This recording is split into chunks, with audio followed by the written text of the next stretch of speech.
So, I was initially going to make a video on something else for March, but in light of recent events, I decided to do something else instead.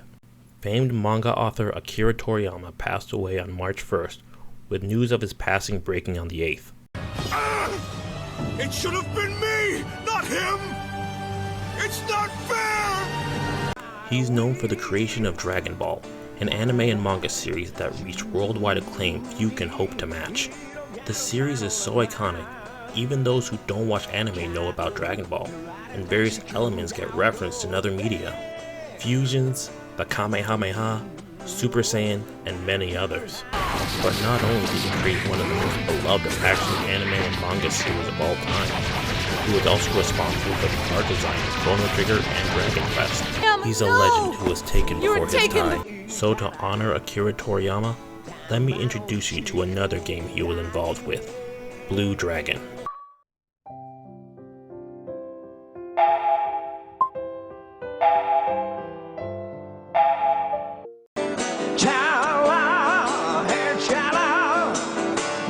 Hironobu Sakaguchi is a man known for the creation of the Final Fantasy series, having been involved with it from Final Fantasy I all the way to Final Fantasy XII, eventually leaving in 2003. After leaving Square, Sakaguchi founded his own studio called Mistwalker in Honolulu, Hawaii. The first game developed by Mistwalker being Blue Dragon, with Artoon helping with the development. Artoon also being the same company that developed the Blinks games, as well as Yoshi Topsy Turvy and Yoshi's Island DS. As for Blue Dragon itself, the writing was done by Hironobu Sakaguchi himself, who was also the supervising director, with Akira Toriyama providing art. As for music, it was provided by none other than Nobuo Uematsu, who did the music for Final Fantasy. That's 3 members of the Chrono Trigger Dream Team working together again. Blue Dragon would be released exclusively on the Xbox 360, with Japan getting it on December 7th, 2006. Europe, America, and Australia would receive the game in August on the 21st, 28th, and 30th respectively of the following year. Taking place on an unnamed world, Shu, Kluk, and Jiro live in Talta Village, which has been tormented by a mysterious land shark every 10 years. Fed up with the death and destruction it caused, with Kluk's parents being one of the casualties, the 3 kids set up a trap for the land shark in hopes of killing it. When they finally do bring it down, the trio discovers the creature is actually a machine, where it suddenly takes to the skies with the 3 on top of it, flying to a mechanical fortress in the sky. There, they encounter an elderly person named Nene, with a creature on his shoulder named Deathroy, who basically serves as his Iago. It's any wonder they're so audacious. They're children. The children! That's enough! No surprise with such rudeness coming from children. At last, after all my years of searching, the Cave of Wonders. Huh? Cave of Wonders? Nene then reveals that he sent the land shark to terrorize Talta Village simply for his own amusement. When the kids attack in anger, Nene easily defeats them by bringing his shadow to life.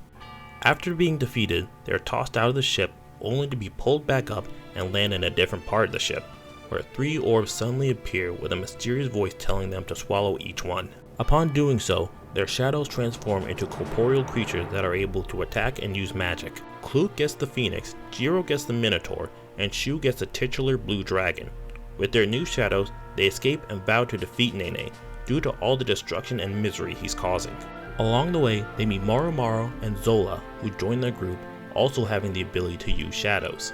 Maru Maru is a Devi, a race of bat-like humanoid people who wear pots on their heads like hats, dance to express their feelings, and worship a bat god. His shadow is the Saber Tiger, and Zola is the leader of King Jabral's Blade Masters, being a very respected and accomplished swordswoman in her own right, with their shadow being Killer Bat. They both join because they have their own issues with Nene. They travel across the land, pursuing Nene before he can achieve his goal of world domination and place everyone under the control of the Grand Kingdom. Like any other JRPG, gameplay is separated into 2 screens, the overworld and the battle screen.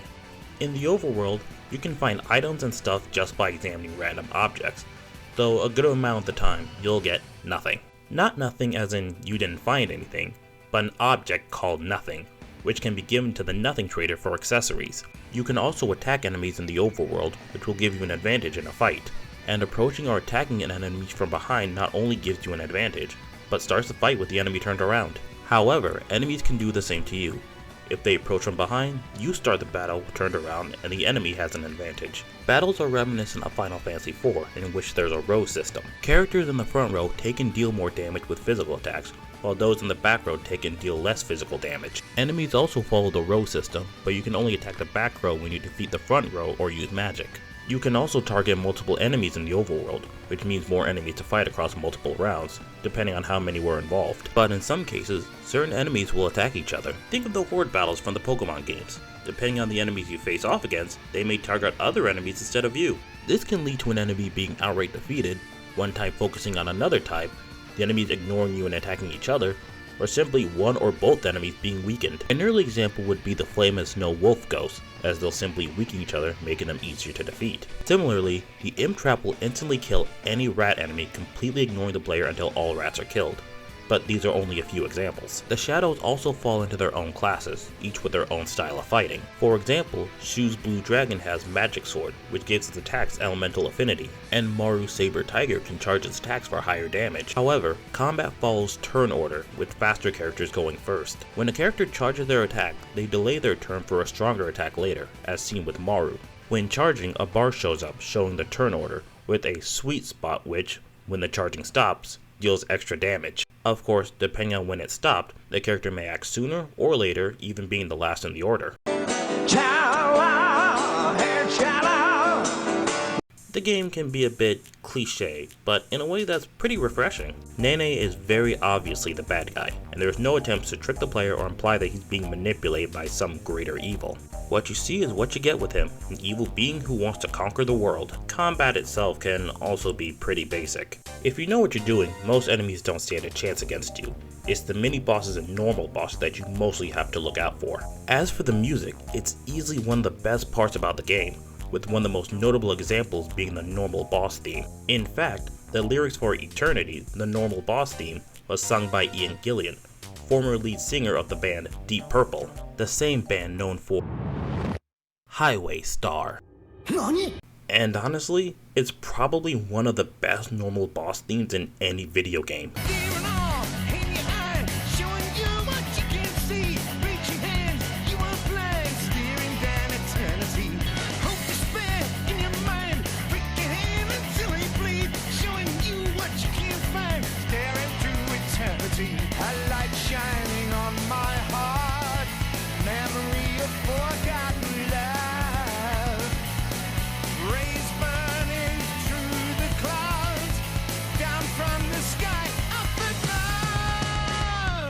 And there's the final boss theme, The Seal is Broken, a very powerful and ominous tune for the final battle, which I won't spoil.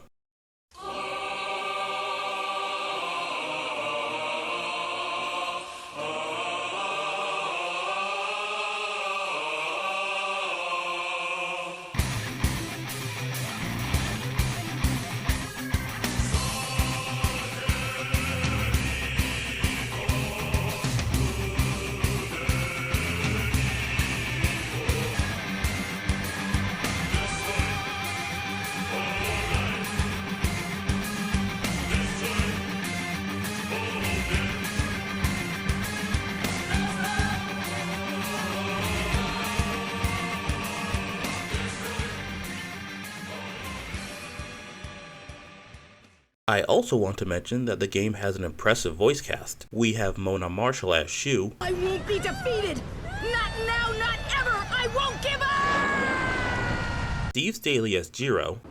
What I was thinking was, I need to help Kluk and heal her wounds quickly. Then my shadow appeared.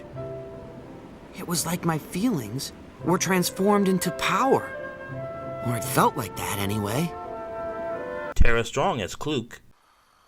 I've always wanted to be a doctor, ever since I was a little girl. But I have to say, I never expected I'd have this many patients. Nika Futterman as Maru Maro. You found it! This is the miracle medicine!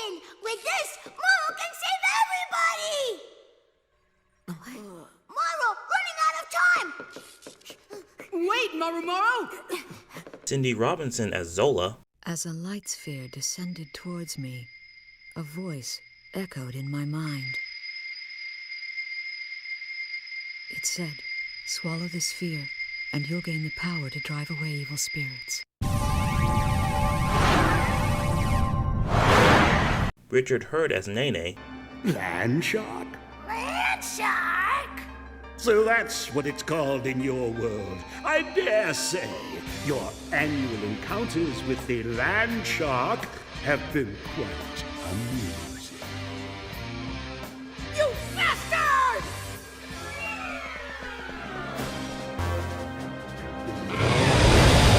And Fred Tatasciore as General Zabo.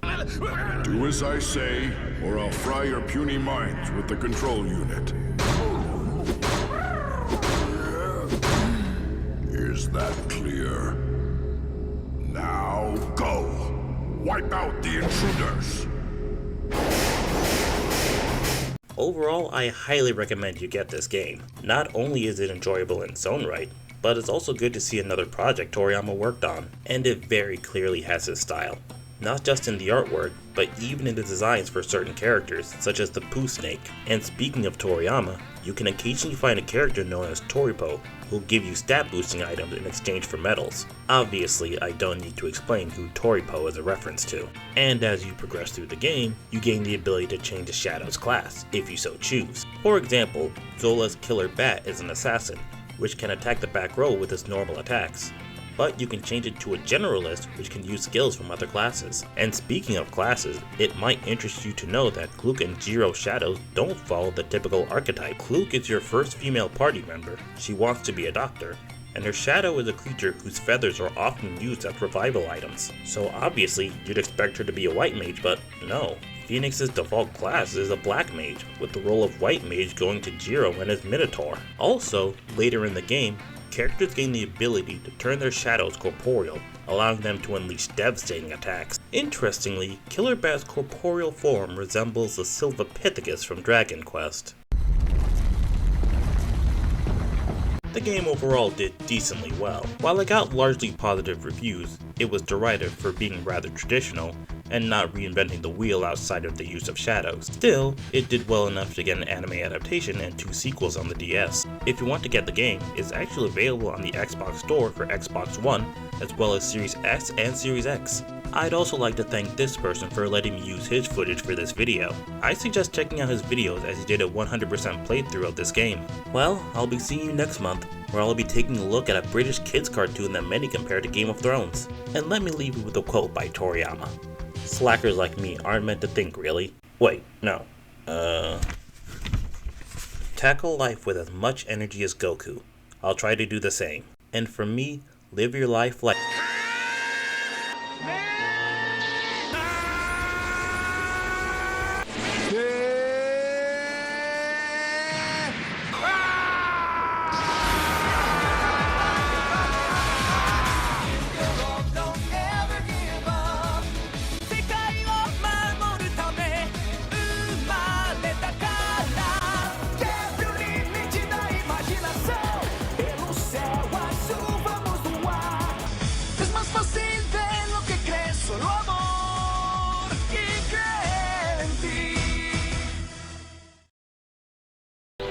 Go, Toriyama. And teach a dinosaur to ride a ball. And this is to go even further beyond!